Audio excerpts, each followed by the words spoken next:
ایک شخص نے چڑیا پکڑنے کے لیے جال بچھایا۔ اتفاق سے ایک چڑیا اس کے جال میں پھنس گئی۔ شکاری نے چڑیا کو پکڑ لیا۔ چڑیا نے شکاری سے کہا، اے انسان، تم نے کئی ہرن، بکرے اور مرغے وغیرہ کھائے ہیں، ان چیزوں کے مقابلے میں میری کیا حیثیت ہو سکتی ہے؟ ذرا سا گوشت میرے جسم میں ہے، اس سے تمہارا کیا بنے گا؟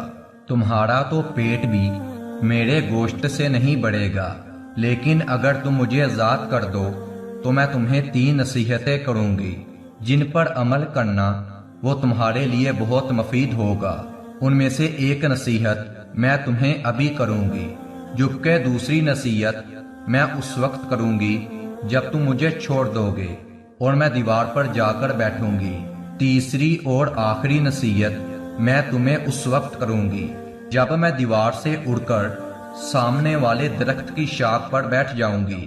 اب اس شخص کے دل میں تجسس پیدا ہوا، نہ جانے چڑیا کیا فائدہ مند نصیحت کرے گی۔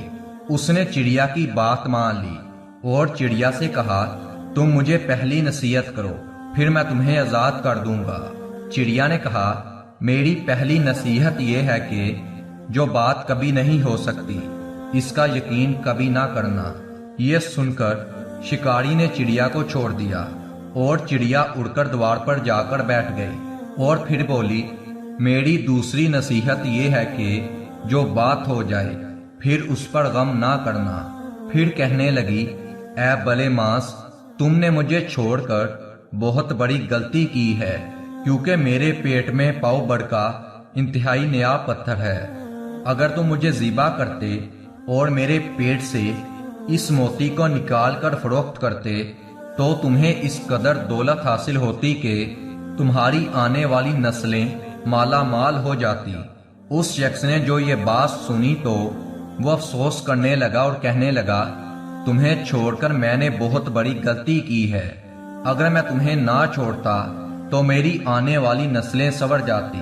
چڑیا نے اسے جب اس طرح سوچ میں پڑے دیکھا تو وہ اڑ کر درخت کی شاخ پر جا بیٹھی اور بولی، ابھی میں نے تمہیں پہلی نصیحت کی جسے تم بھول گئے کہ جو بات نہ ہو سکنے والی ہو اس پر کبھی یقین نہ کرنا، لیکن تم نے میری اس بات کا یقین کر لیا کہ میں چھٹانگ بڑھ وزن رکھنے والی چڑیا اپنے پیٹ میں پاؤ وزن کا موتی رکھتی ہوں۔ کیا یہ تمہاری نظر میں ممکن ہے؟ میں نے تمہیں دوسری نصیحت یہ کی تھی کہ جو بات ہو جائے اس کا غم نہ کرنا، مگر تم نے دوسری نصیحت کا بھی کوئی اثر نہ لیا اور غم اور افسوس میں مبتلا ہو گئے کہ خواہ خواہ مجھے جانے دیا۔ تمہیں کوئی بھی نصیحت کرنا بالکل بیکار ہے۔ تم نے میری پہلی 2 نصیحتوں پر کب عمل کیا؟ جو تیسری پر کرو گے تم نصیحت کے قابل نہیں۔ یہ کہتے ہوئے چڑیا پھر سے اڑی اور ہوا میں پرواز کر گئی۔ وہ شخص وہیں کھڑا چڑیا کی باتوں پر غور کرتے ہوئے سوچوں میں گم ہو گیا۔ دوستو، وہ لوگ خوش نصیب ہوتے ہیں جن کو کوئی نصیحت کرنے والا ہو۔ ہم اکثر خود کو عقل مند سمجھتے ہوئے اپنے مخلص ساتھیوں اور بزرگوں کے نصیحتوں پر کان نہیں دھرتے اور اس میں نقصان ہمارا ہی ہوتا ہے۔ یہ نصیحتیں صرف کہنے کی باتیں نہیں ہوتی، ان کے پیچھے گہرے راز چھپے ہوتے ہیں۔ کسی نے کہہ دیا اور ہم نے سن لیا، کیونکہ دانائی اور دوسرے کے تجربات سے حاصل ہونے والے انمول سانسیں ہیں جو یقیناً ہمارے لیے مفید ثابت ہوتے ہیں۔